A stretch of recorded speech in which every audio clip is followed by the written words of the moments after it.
계속해서 교회론을 공부하고 있습니다. 오늘은 6번째가 교회의 머리입니다.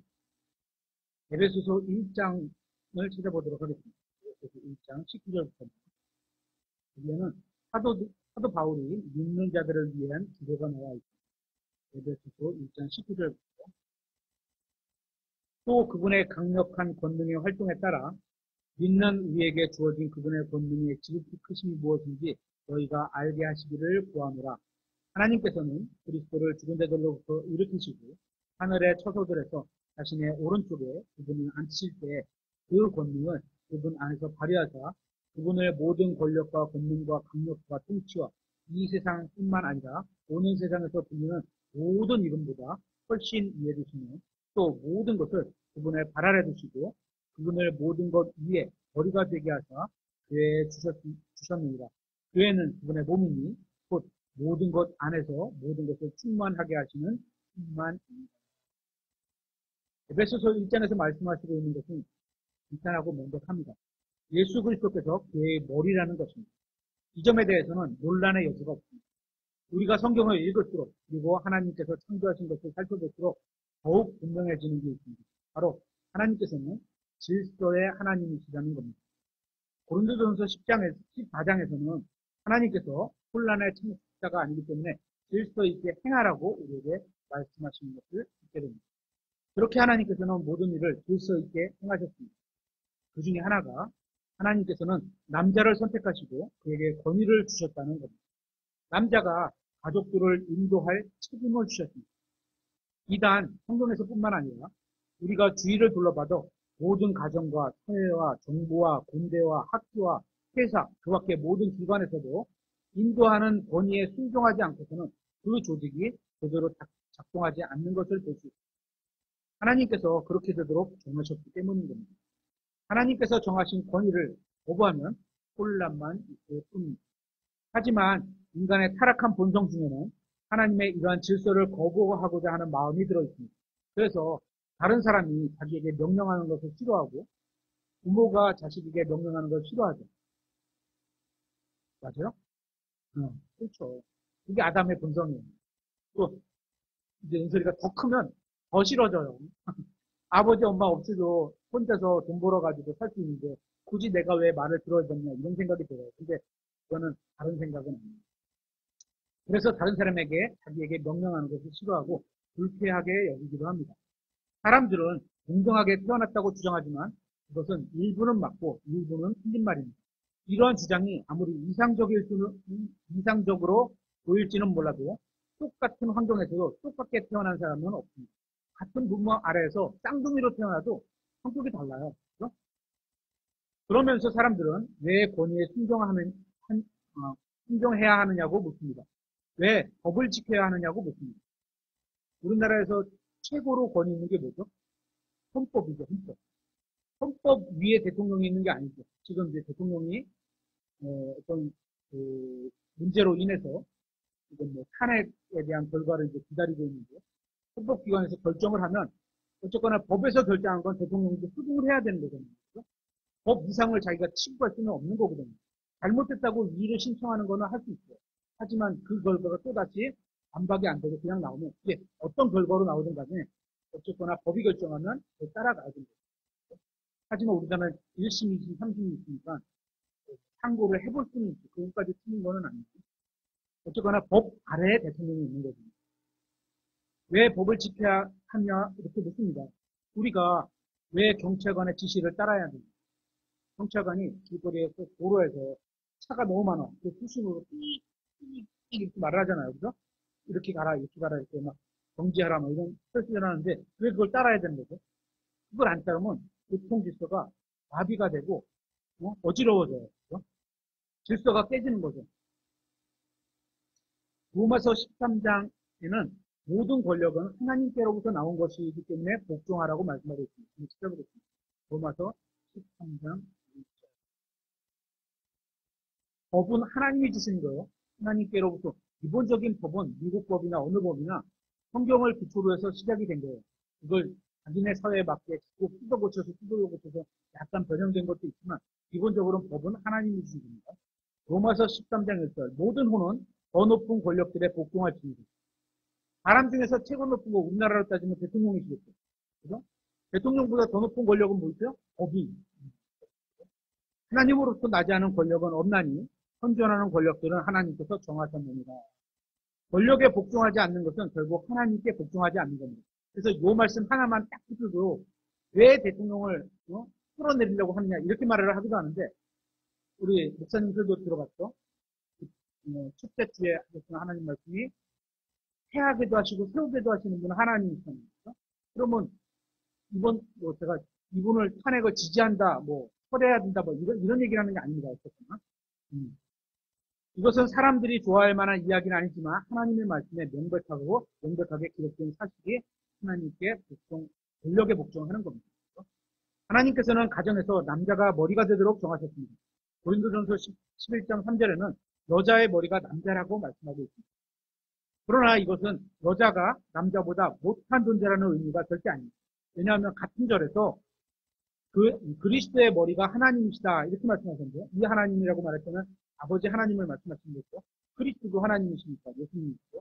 그러니까 아들 하나님이 아버지 하나님보다 하나님이 머리라고 했는데 아버지 하나님 머리라고 했는데 밑에가 그리스도가 이렇게 그리스도의 머리가 하나님이라고 하셨으니까 이 아버지 하나님이 아들 하나님보다 동등하잖아요. 그러니까 성경을 통해서 보면 그죠? 그러니까 위아래 권력이 아니라는 걸 알 수 있는 거죠. 예수 그리스도는 아버지 하나님보다 못하거나 열등한 존재가 아니십니다. 그 자신도 하나님이시기 때문에 동등한 존재인 겁니다. 하지만 머리의 역할과 몸의 역할이 있다는 걸 말하는 거죠. 고린도전서 11장 3절이 말씀하고 있는 것은 가정에서의 질서에 대해서 말씀하고 있는 것입니다. 하나님께서는 질서의 하나님입니다. 하나님께서는 특별한 목적을 가지고 가정을 질서 있는 집합체로 만드셨습니다. 그래서 자녀들은 부모에게 순종해야 합니다. 부모가 완벽한 존재이기 때문에 순종하는 게 아닙니다. 하나님 때문에 순종하는 겁니다. 부모도 아이들과 똑같은 죄인이긴 마찬가지입니다. 하지만 하나님께서 부모를 순종하라 하셨으니까 하나님 때문에 순종하는 거죠. 에베소서 6장에서 자녀들이 부모에게 순종해야 한다는 말씀을 하시는 것은 특별한 상황에서만 그런 게 아닙니다. 어떠한 이유에서 부모에게 순종하지 않는 것은 하나님의 말씀을 어기는 겁니다. 순종하지 못할 때가 있고 부모에게 순종하지 못할 때는 하나님께서 말씀하신 게 확실하게 부모님의 의견하고 충돌을 했으면 하나님의 권위, 더 높은 권위를 따라가야 됩니다. 그렇죠? 그 일반적인 법칙에서도 그렇죠. 상위법 우선이라고 했고 아래 법 밑에 대통령이 정하는 시행령이 있고 그 장관들이 정하는 시행 규칙이 있는데 규칙이 법을 어길 수 없고 규칙이 대통령령을 어길 수가 없어요. 어기면 안 되는 거예요. 그러니까 아버지 말이 하나님의 말씀하고 충돌하면 누굴 들어야 돼? 하나님의 말씀을 들어야 돼. 그렇죠? 그렇게 되는 거예요. 하나님께서는 부모에게 아이들을 인도할 권위를 주셨기 때문에 있는 겁니다. 그렇죠? 같은 방식으로 전능하신 하나님께서는 예수 그리스도를 교회의 머리로 세우셨습니다. 그리스도께서는 교회를 인도할 책임과 권리를 주셨습니다. 책임에는 의무도 따르게 되는 거죠. 그렇죠? 어떤 대통령이 내가 마음대로 해도 돼. 이건 아니죠. 나 대통령 됐으니까 권한만 갖고 내가 아무거나 마음대로 해도 돼. 이건 아닙니다. 그렇죠? 의무도 있는 거죠. 교회에게 권위와 지도하는 책임을 주신 것과 동시에 그리스도가 갖고 계신 거죠. 권위를 머리시니까 권위가 부여되어 있죠. 그리고 우리에게 말씀으로 지도해 주시죠. 그런 권위를 갖고 계신 것과 동시에 의무로서 예수 그리스도가 교회를 의무로서 지키신 것도 있죠. 그죠? 보호하신, 인도하신, 보살피신, 필요를 공급하신 이런 것들이 주님의 임무이기도 합니다. 그러니까 이게 다 어우러져 있는 거죠. 만약에 제가 아버지인데 자녀들 미안합니다 따님 제가 그렇게 살지는 다 못했지만 어쨌거나 아버지로서 딸에게 다 해야 될 어느 정도 이상의 의무를 다하지 않고 책임만 갖고 어떤 권한만 가지고 자꾸 구박하고 이러면 안 된다는 거죠.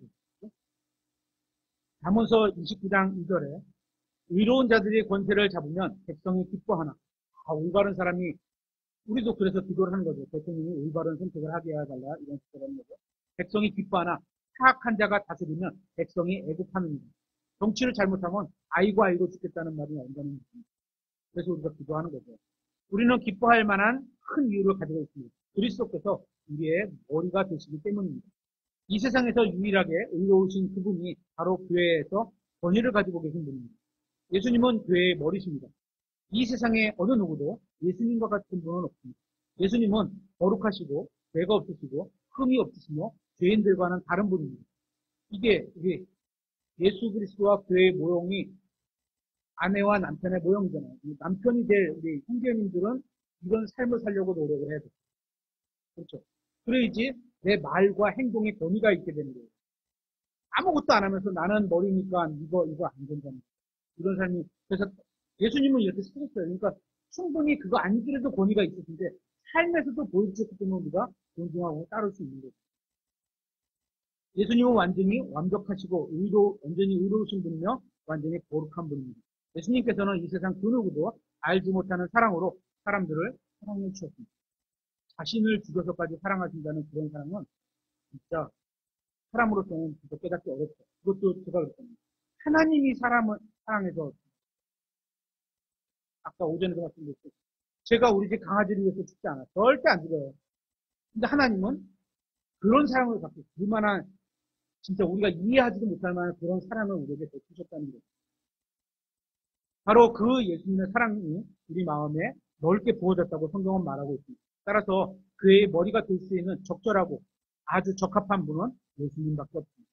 이 의로우신 분께서 교회의 권세를 잡으셨기 때문에 우리는 기뻐할 이유가 있는 겁니다. 사도행전 2장에서 모든 믿는 자들이 성령으로 인해 충만함을 받았습니다.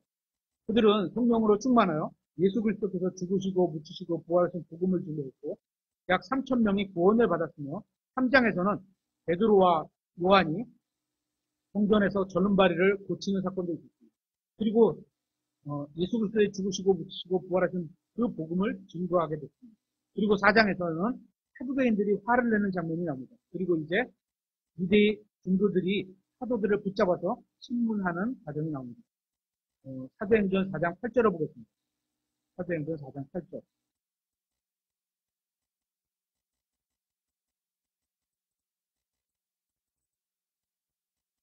그때 베드로가 성령님으로 충만하여 그들에게 이르되 너희 백성의 치리자들과 이스라엘 장로들아 만일 그 허약한 사람에게 이루어진 선한 행위와 그가 어떻게 온전하게 되었는가 하는 문제에 관해 우리가 이날 신문을 받는다면 너희 모두와 이스라엘 온 백성은 이것을 알라.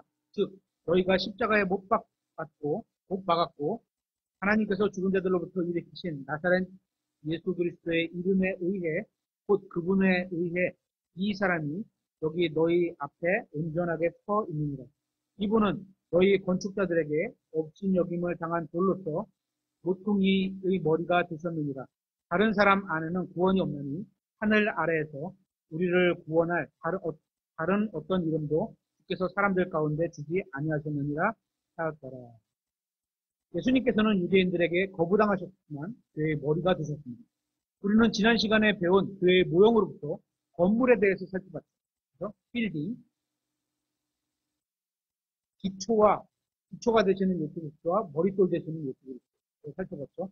예수님께서는 영적인 건물로서 교회의 주축돌이 되시고 머릿돌과 모퉁이돌이 되십니다. 예수 그리스도라는 머리에 교회라는 영적 전체의 건물이 세워졌습니다. 교회라는 건물을 이루고 있는 모든 돌들은 예수 그리스도 위에 모여 있고 연결되어 있습니다. 이것은 성경은 이것을 두고 그리스도께서 죽은 자들로부터 살아난 자의 첫 열매가 되셨다고 말씀하고 있습니다. 그러면 그리스도의 몸인 교회에 관해서 머리이신 그리스도의 역할은 뭘까요?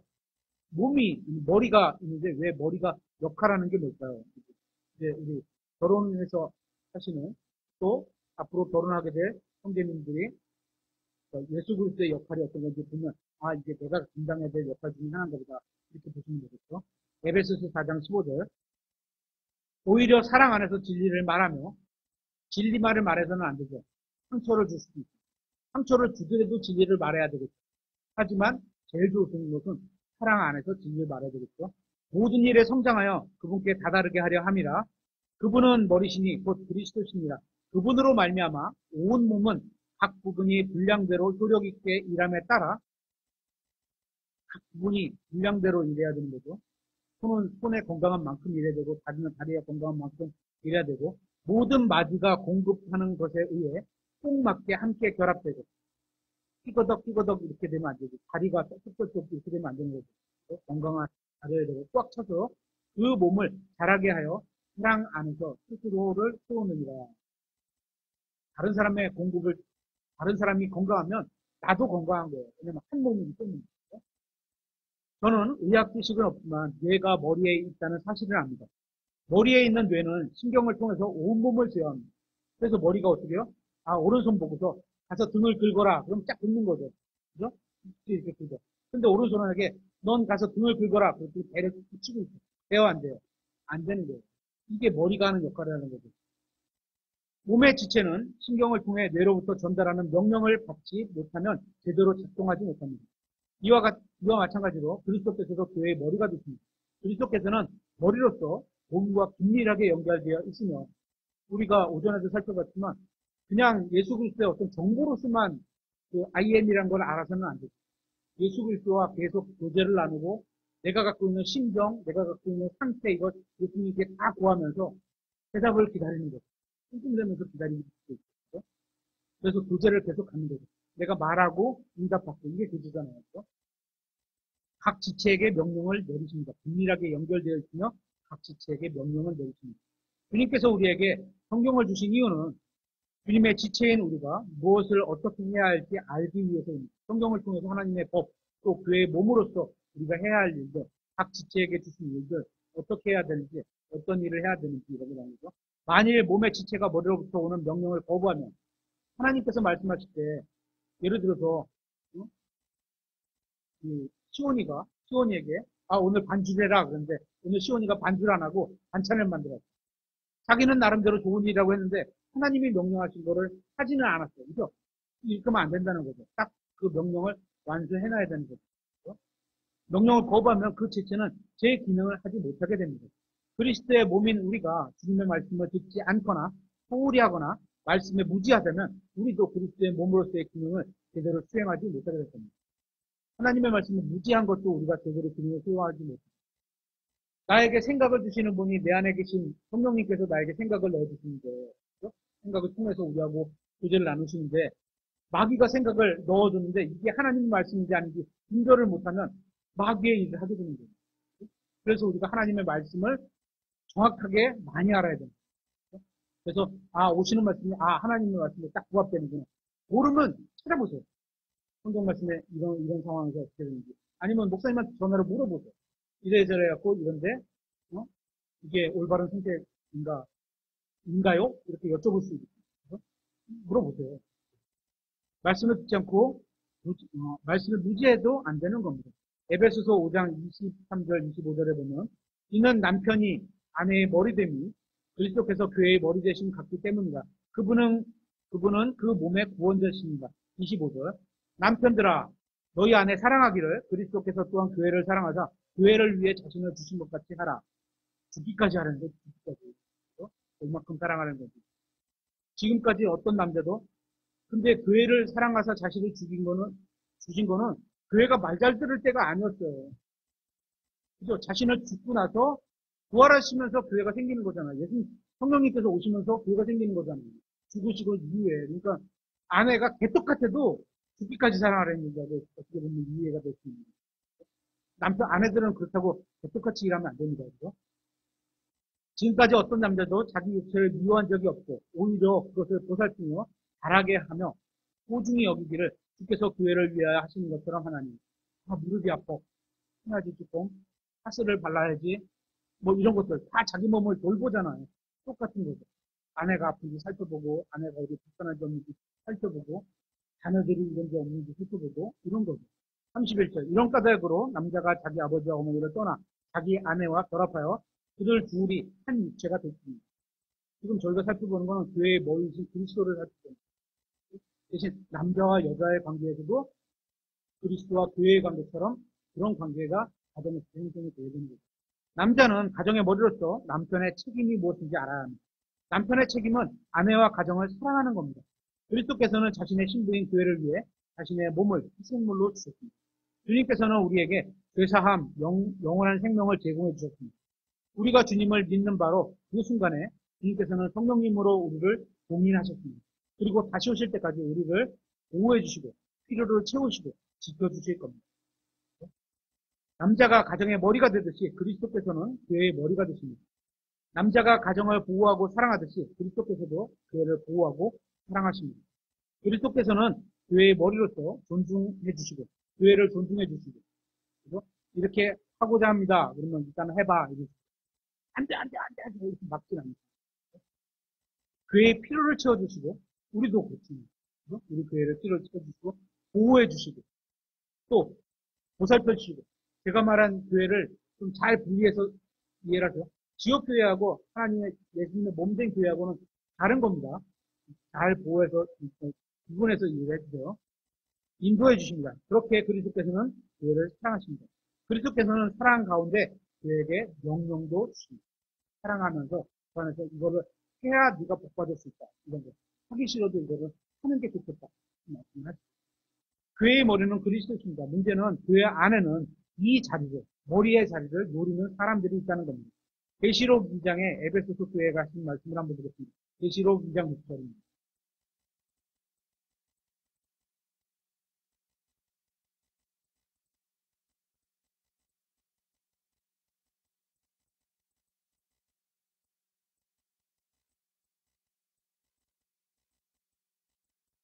머리로서 올바른 판단해야 되는 게 제일 힘든 것 같습니다. 올바른 판단하고 그거에 대한 책임을 지고 이제 그 책임에 따른 피해를 가족들한테 안 가게 하고 이런 것들이 제일 힘든 머리로서 어떤 판단 경험입니다. 계시록 2장 6절 그러나 네게 이것이 있으니 그것은 곧 네가 니콜라당의 행위를 미워하는 것이라 나도 그것을 미워하노라. 이 말씀은 보가모 교회에도 같은 말씀하셨습니다. 2장 15절에 이와 같이 네게도 니콜라당의 교리를 붙잡는 자들이 있는데 내가 그것을 미워하노라. 니콜라당의 교리가 뭐죠? 니콜라. 니코라는 정복하다와 라오스라는 백성이라는 두 단어가 결합해서 이루어진 말로 백성을 지배하다. 그래서 교회 내에서 백성을 지배하는 성직자 그룹이 있다. 이거를 표현할 때 우리가 니콜라당의 교리 이렇게 말하죠. 이러한 교리를 붙드는 자들은 그리스도의 몸 안에 계급이 존재한다고 믿습니다. 그들은 성직자와 평신도로 구분합니다. 그리스도의 몸 안에서 중요한 사람이 있고 덜 중요한 평범한 사람이 있다고 생각합니다. 하나님께서는 니콜라당 같이 성직자와 평신도를 나누는 이러한 생각을 싫어하신다고 말씀했습니다. 이것을 가정에서도 적용할 수 있습니다. 남편이 머리로서 의무는 다하지 않으면서 머리로서 지위만 누리려고 하는 것. 이것도 니콜라당의 행위와 비슷하다고 볼 수 있습니다. 우리가 성경을 진리로 믿는다면 그리스도의 몸 안에서는 어떤 사람이 다른 사람보다 더 중요하지 않습니다. 다 중요한 겁니다. 쓰임새가 다른 거죠. 어떤 사람은 창문의 역할을 하는 거고 어떤 사람은 벽의 역할을 하는 거고 그죠? 어떤 사람의 기도용 역할을 하는 거고 이렇게 쓰는 역할이 다 다른 것뿐이죠. 누구 하나 안 중요한 게 없어. 그 중에 성경은 덜 중요하게 여기는 게 더 중요하다고 얘기를 하잖아요. 그리스도의 몸 안에 있는 사람들은 모두 동일하게 다 중요한 사람들입니다. 하나님께서는 자신의 교회 안에 서로 다른 직분과 선물들을 나눠주셨습니다. 왜? 각자에게 맞는 그리고 각자 교회에 알맞게 이렇게 나눠주신 거죠. 저희는 인원이 적어서 그런지 막 2개, 3개씩 맡고 일을 하실 수밖에 없는 거죠. 그렇죠? 복된 거예요. 그러니까 섬길 수 있는 교회에 오는 거는 작은 교회에 가는 거고 큰 교회에 가면 섬김을 받기는 좋죠. 시스템이 좋으니까. 근데 뭐 나쁘다 이렇게 표현하지는 않겠어요. 하지만 우리가 보상을 위해서는 섬길 수 있는 자리가 훨씬 더 나은 거라는 건 알고 있죠. 그리스도의 몸의 지체로서 각 개인은 모두 동일하게 중요합니다. 성경은 그리스도의 몸 안에서는 성직자와 평신도를 구분하지 않습니다. 그리스도의 몸 안에는 중요한 사람과 평범한 사람이 따로 있지 않습니다. 오직 한 분이시니 그리스도만이 교회의 머리이기 때문입니다. 교회는 목사님도 있고 집사님도 있고 장로님도 있고 많이 있지만 교회의 머리가 아니십니다. 어떤 개인이나 단체도 교회의 머리가 아닙니다. 오직 예수 그리스도만이 교회의 머리십니다. 우리는 모두 그분의 머리를 두고 있는 한 몸에 속한 지체들입니다. 그리스도께서는 성경에 기록된 성경 기록을 통해 교회를 통치하십니다. 주님께서는 성경을 통해서 우리가 알아야 할 것들을 알려주셨습니다. 그렇게 주님께서는 교회의 지침으로 성경을 주셨습니다. 그래서 우리가 교회의 지침을 가지고 우리가 교회를 끌어가는 거죠. 주님께서는 한 몸 안에 있는 우리가 서로 섬겨야 한다고 말씀하고 있습니다. 우리는 모두 그리스도의 몸에 속한 지체로서 각자 해야 할 일이 있습니다. 서로 하는 일은 다를지라도 모두 각기 해야 할 일이 있다는 겁니다.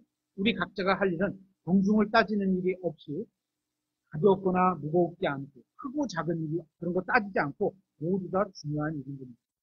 시편 111편에는 교회의 머리이신 그리스도의 자리를 흉내는 자가 있다고 말씀하고 있습니다. 시편 111편 1절에 너희는 주를 찬양하라. 내가 올바른 자들의 집회와 회중 가운데서 내 온 마음으로 주를 찬양하리로다. 주께서 행하시는 일들이 위대함으로 그것들을 기뻐하는 모든 자들이 그것들을 탐구하는도다. 그분께서 행하시는 일은 존귀하고 영광스러우니 그분의 의가 영원히 지속되는도다. 그분께서 자신의 놀라운 일들을 사람들이 기억하게 하셨으니 주께서는 은혜로우시며 동정심이 많으시도다. 그분께서 자신을 두려워하는 자들에게 먹을 것을 주셨으며 자신의 언약을 항상 마음에 두시리로다.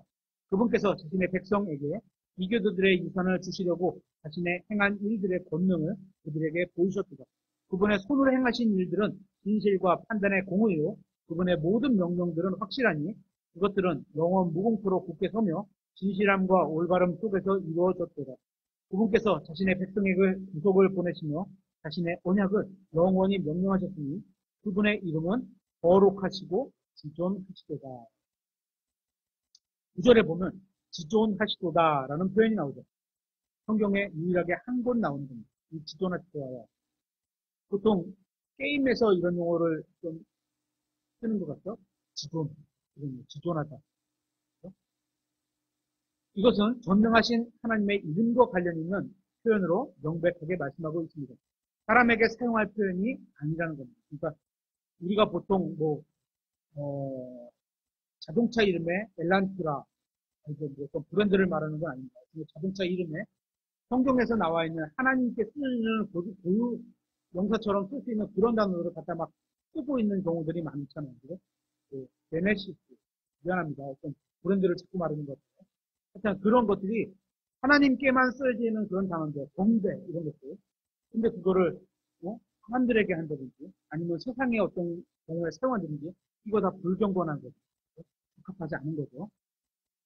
이 이름은, 지존하시다는 이 이름은 사랑하는 마음으로 두려워해야 하는 분이라는 것을 나타냅니다. 이 말은 우리가 두려워해야 할 대상은 전능하신 하나님이라는 사실을 알려주고 있습니다. 그래서 10절에서 주를 두려워하는 것은 지혜의 시작이라고 말씀하고 있는 겁니다. 주께서는 창조자시며 구원자이십니다. 그러므로 오직 하나님만을 두려워해야 하고 하나님께만 영광을 돌려야 합니다. 오직 하나님께만 지존하신 분이라는 호칭을 붙일 수 있는 겁니다. 오직 예수님만이 교회의 머리가 되십니다. 예수님을 제외한 어느 누구도 교회의 머리가 될 수 없습니다. 마태복음 20장을 한번 보겠습니다. 마태복음 20장 25절이요. 마태복음 20장 25절.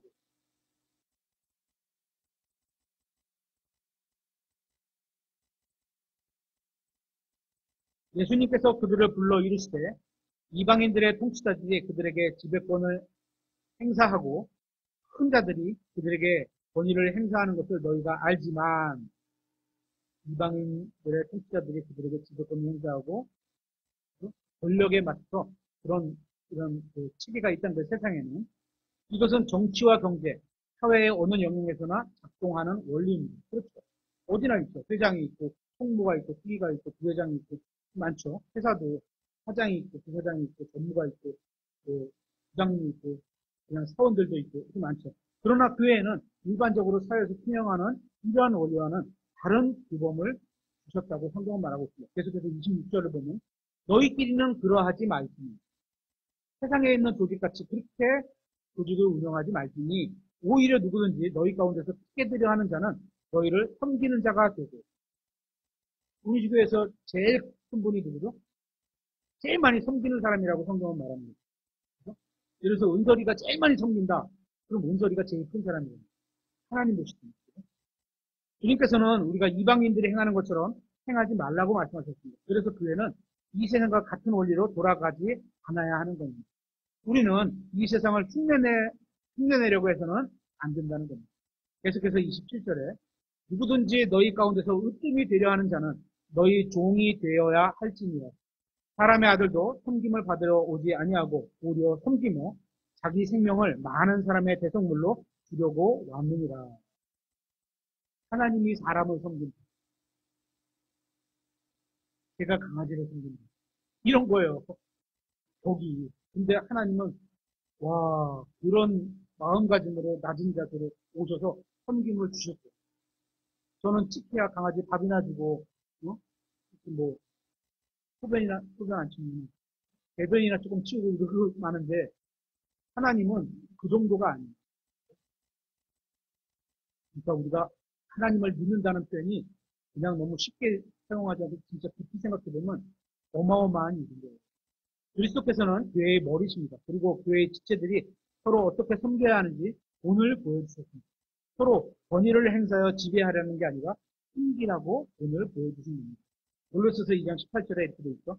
아무도 후배행 겸손과 성전숭배로 너희를 속여 너희 보상을 빼앗지 못하게 하라. 그런 일을 행하는 자는 자기가 보지 아니한 그것들 속으로 들어가 자기의 육체적 생각으로 말미암아 헛되이 욕설되며 머리를 붙들지 아니하지만 온 몸은 이 머리로 말미암아 마귀와 힘줄에 의해 영향을 공급받고 서로 결합되어 하나님께서 잘하게 하시는 대로 자라느니라. 제가 여러분을 잘하게 하는 게 아닙니다. 하나님께서 잘하게 하시는 거예요. 저는 하나님의 말씀을 선포하고 그게 여러분 안에 들어가게끔 저는 전하기 뿐인 거지 나머지는 잘하게 하시고 이런 것들은 다 하나님이 하신 거예요. 그죠? 저도 이 자리에 서오신 거 하나님이 하신 거니까 이렇게 선포하는 것도 하나님이 하셨다고 하셨습니다. 20절. 그러므로 너희가 세상의 초보 원리들로부터 떠나 세상의 것들 방식으로부터 떠나 그 초보 원리라고 하는 거죠. 그리스도와 함께 죽었거든 어찌하여 세상에 살고 있는 것 같이 규례들에 복종하느냐. 그리스도와 함께 죽었거든. 이게 아까 중고등부 주일학교 시간에 이거 배웠죠. 세상과 자아와 나가 예수님이 죽으실 때 내 옛사람이 죽었고 내 옛사람과 함께 세상도 죽었고 자아도 죽었고 또 죄도 죽었고 나를 통해서 다 죽어서 나는 더 이상 죄 지을 수 없는 새 사람으로 태어난 거다. 이거 배웠죠. 21절. 그것들은 곧 만지지 말라, 맛보지 말라, 손을 대지 말라 하는 규례들인데 이것들은 다 사용함에 따라 없어질 것들이며 사람들의 명령들과 교리들에 따른 것이니라. 23절. 이런 것들은 의지대로 경배하고 자기를 낮추며 몸을 경시하는 데는 참으로 지혜가 있는 것 같이 보이나. 겉으로 보일 때는 그렇게 보일 수는 있겠지만 아무 가치가 없습니다. 육체를 만족시킬 뿐입니다. 육체적인 만족, 육신적인 거는 하나님께서 보실 때는 가치가 없다는 거죠. 많은 교회들은 자신들의 교단이 만든 규칙과 법을 교회로 갖고 왔습니다. 교회, 교단의 법이 다 어긋나는 건 아니에요. 성경에 부합되는 건 많아요. 많아요. 하지만 부합되지 않는 건 빼야 된다는 거예요. 무슨 말인지 알죠? 이거 뭐 통째로 다 버려라 이런 얘기는 하지 않죠. 하지만 성경에 부합되지 않는 건 빼야죠. 아무리 교단에서 그래도 성경 위로 갈 수는 없잖아요. 20절에서 사도 바울은 왜 그런 것들에 복종해야 하느냐고 묻고 있고 22절에서는 하나님의 말씀을 가지고 있는데 왜 이런 사람들의 명령과 교리를 따르냐고 말씀하고 있는 것을 보게 됩니다. 우리는 하나님의 말씀인 성경을 읽고 따르고 순종해야 하며 사람들의 명령과 교리를 따르지 말아야 합니다. 이거를 구분하려면 어떻게 돼요?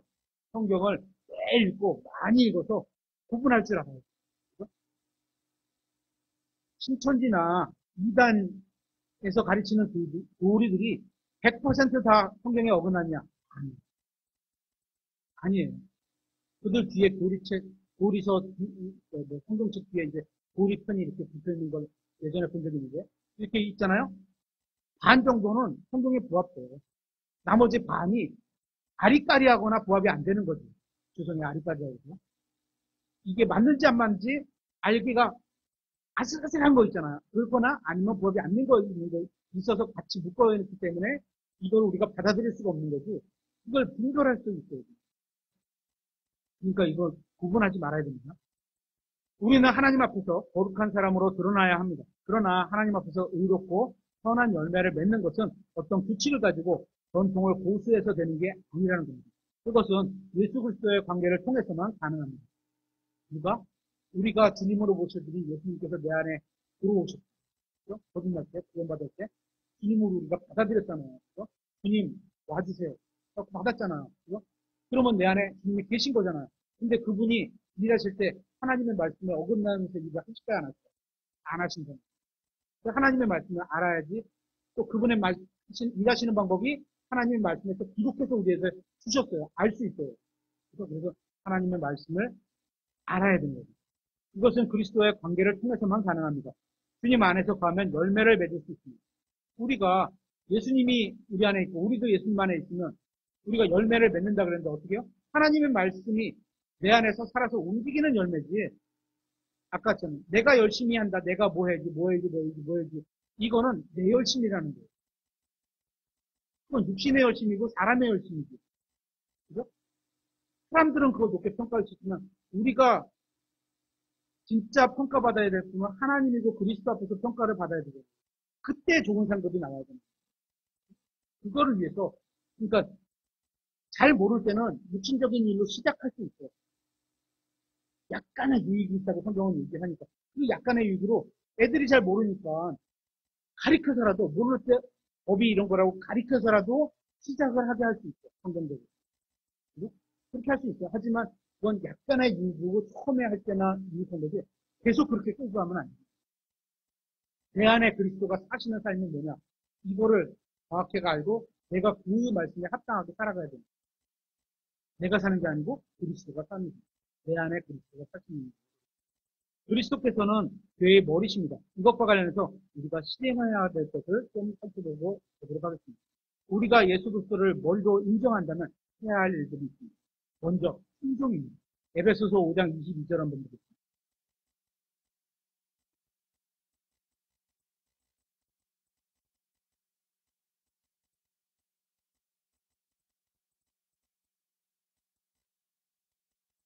간혹 어떤 경우에 요즘 얼마 전에도 이제 그 딸들이 그 고모 무슨 식이죠? 거기서 임명식 거기 이제 축하해주러 갔다 왔는데 거기 가면 주보가 있잖아. 우리 교회랑 일단 식분이 달라요. 우리에 없는 것들이 있고 막 이러잖아요. 그렇죠? 좀 궁금해서 물어봤으면 좋겠어요. 뭐가 다른데 왜가 다르냐 뭐 이렇게 궁금한 게 생겼으면 관심을 가지고. 에베소서 제일 먼저 우리가 먼저 그리스도를 먼저 인정한다면 해야 할 일은 먼저 순종입니다. 에베소서 5장 22절. 아내들아 너희 남편에게 복종하기를 죽게 하듯 하라. 이는 남편이 아내의 머리됨이 그리스도께서 교회의 머리 되신 것 같기 때문이다. 그분은 그분은 그 몸의 구원자십니다. 그러므로 교회가 그리스도께 복종하듯 그렇게 아내들도 모든 일에 자기 남편에게 복종할지니라. 우리는 그의 머리가 예수 그리스도라는 사실을 공부했습니다. 몸은 머리의 지시에 따라야 합니다. 맞죠? 그죠? 머리가 공부해 그런데 발은 놀러 나가고 있으면 돼야 안 되죠.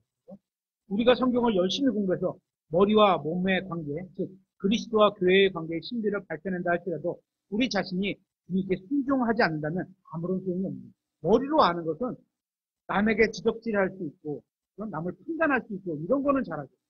판단이 나쁜 건 아닙니다.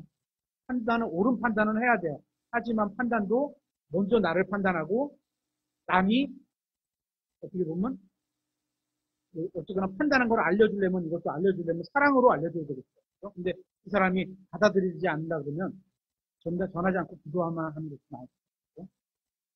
순종하지 않는다면 아무런 소용이 없는 겁니다. 우리는 그리스도께서 교회의 머리라는 사실을 믿고 있습니다. 맞나요? 그리스도께서 교회의 머리시다. 맞나요? 여러분은 그리스도께서 여러분의 머리라는 사실도 믿고 있습니다. 그러면 여러분은 머리이신 그리스도께 순종하고 있는 겁니까? 거꾸로 그리스도께 순종하고 있습니까? 그렇다면 머리이심을 믿고 계신 거네요. 그렇다면 교회의 머리라는 것을 인정하고 계신 거네요. 이런 말입니다. 우리의 머리이신 그리스도께서는 완벽하십니다. 주님께서는 영원한 사랑으로 우리를 사랑하십니다. 주님께서는 우리를 돌보시고 우리의 필요를 공급해 주시고 보호해 주시고 인도해 주십니다. 주님께서는 우리의 완벽한 머리십니다. 하지만 사람으로서 남편으로서는 완벽하지 못하죠. 그래서 협력자가 필요한 거라고 주신 거죠. 나의 부족한 건이 분명히 있죠. 남자의 시각으로 못 보는 것들이 있거든요. 그런 것도 여성의 시각으로 봐서 그거에 대한 판단과 결정은 남자가 할 뿐이에요. 전혀 그런 어떤 결정권을 주셨으니까. 하지만 분명히 내가 부족한 것도 인정을 해야 되고 그 부족한 걸 아내가 헬프잖아요. 도와주는 사람이 나를 도와주게끔 도움 받는 것도 남자가 해야 될 일이라고 생각을 하는 거죠. 주님께서는 우리를 돌보시고 필요를 공급해 주시고 보호해 주시고 인도해 주십니다. 주님께서는 우리의 완벽한 머리십니다. 그렇기 때문에 우리는 주님께 순종하지 않을 어떠한 이유도 없습니다. 하지만 우리 남편은 그만큼 안 되지만 하나님의 말씀을 믿기 때문에 순종하는 거죠. 저는 우리 교회가 성경을 가르치는 교회라는 사실에 감사를 드립니다. 어느 누구의 간섭도 받지 않고 진리를 담대하게 전할 수 있음에 감사를 드립니다. 그러나 우리가 성경의 지침을 따르지 않고 하나님의 말씀에 순종하지 않는다면 우리의 생각과 행위와 태도와 말과 찬양과 활동들은 아무런 의미가 없는 겁니다. 그냥 우리끼리 좋아서 친교 모임하고 있는 거랑 똑같이 됩니다. 아무리 우리가 입으로 그리스도께서 우리의 머리라고 말한다고 할지라도 머리의 명령에 순종하지 않는다면 우리가 하는 모든 일은 아무런 의미가 없는, 하나님이 보실 때 아무런 의미가 없는 헛된 믿음, 빈 깡통, 이런 일. 여러분은 머리신 그리스도께 순종하고 있습니다. 만약 순종하고 있지 못하다면 진리를 모르는 종교인들과 우리가 차이가 없는 겁니다. 여러분은 그리스도께 순종하고 있으십니까? 주님의 말씀을 존중하고 있으십니까? 그리스도께서 정말 여러분의 인생의 머리라고 여기고 사십니까? 에베소서 4장을 보면 이렇게 나와 있습니다. 8절에서는 그리스도께서 높은 곳으로 올라가셨다고 말씀하고 있고 15절에서는 그리스도께서 교회의 머리라고 말씀하고 있고 7절에서는 그리스도께서 우리 각 사람에게 선물을 주셨다고 말씀하고 있습니다. 그러면 주님께서는 왜 우리 각 사람에게 선물을 주실까요? 각 사람에게 선물을 주신 이유. 그 답은 12절에 나와 있습니다. 이것은 성도들을 완전하게 하고 섬기는 일을 하게 하면서 여기서 섬기면 받으라고 막 그러는 섬기면 받으라고 세워진 자리가 아니다. 그리스도의 몸을 세우게 하려 합니다. 여러분들이 예수님을 믿었다면 여러분들은 예수 그리스도의 몸에 속한 지체들이잖아요. 그 몸을 세우게 딱 허리를 굳게 딱 펴갖고 힘줄을 딱 펴서 싸우면 싸우고 마귀와 전쟁할 때 싸우면 싸우고 일할 때 일하고 이럴 수 있게 만들라는 거죠. 왜 은사를 주셨다고요? 교회의 머리신 그리스도의 능력이 우리 각자의 삶을 통해서 드러나야 한다는 겁니다. 만일 서로가 서로를 섬기지 않는다면, 서로를 세워주지 않는다면, 우리는 에베소서에서 말씀하시는 그리스도께서 우리를 머리로 세우신 또 그 머리로 세우시고 우리는 그분의 몸이라는 진리를 깨닫지 못한 겁니다. 서로를 세우지 못했다는 겁니다. 만약 우리가 서로 다투고 비평하고 무너뜨리려고만 한다면 요즘 지금은 약간 소홀해졌지만 작년 재작년에 그 영어 성경 번역하시는 분들 간에 영어 성경을 한글로 번역하시는 분들 간에 논쟁과 뭐 약간의 언쟁들이 좀 있었죠. 그죠? 그런 모습이 아닙니다. 우리는 한 몸의 진리를 안다면 그런 싸움을 하지 말아요. 왜냐면 거기도 하나님의 몸된 교회고 여기도 하나님의 몸된 교회. 우리가 사랑하는 어떤 자매님이 뭐 어떤 교회를 가신다 그러면 거기도 주님의 몸된 교회고요. 여기도 주님의 몸된 교회예요. 그러니까 서로 그 한 몸이라는 진리를 알면 굳이 싸우려고 하지는 말아야 된다는 거죠. 이제 거기에 어떤 이권과 판권과 자기의 어떤 뭔가가 들어있는 거 아닌가라고 추측할 뿐이죠. 우리가 서로를 섬기고 세워주지 않는다면 주님의 능력은 우리 안에서 역사하지 않습니다. 왜냐하면 주님께서 우리에게 능력을 공급해 주시는 이유는 우리가 서로 섬기라고 주신 것이기 때문입니다. 그래서 그리스도의 충만하심까지 자라게 하려고 우리에게 은혜를 주신 겁니다. 우리 안에 계신 성령님께서는 우리를 통해서 다른 사람을 섬기기를 원하십니다. 이것을 막고 있는 것은 다른 누구도 아닌 바로 우리 자신입니다. 우리가 원하기만 한다면 우리는 다른 사람을 섬길 수 있습니다. 어떻게?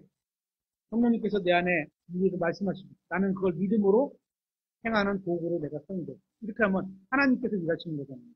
그렇게 사용할 수 있는 겁니다. 우리 안에는 그러한 능력이 있기 때문입니다. 성령님이죠. 하나님의 권능을 갖고 계신 성령님이 우리 안에 계신 거예요. 그렇게 하나님의 목적이 우리의 삶을 통해서 성취되게 해야 합니다. 우리가 자신을 성령님께 내어드림으로 이 일은 가능하게 됩니다.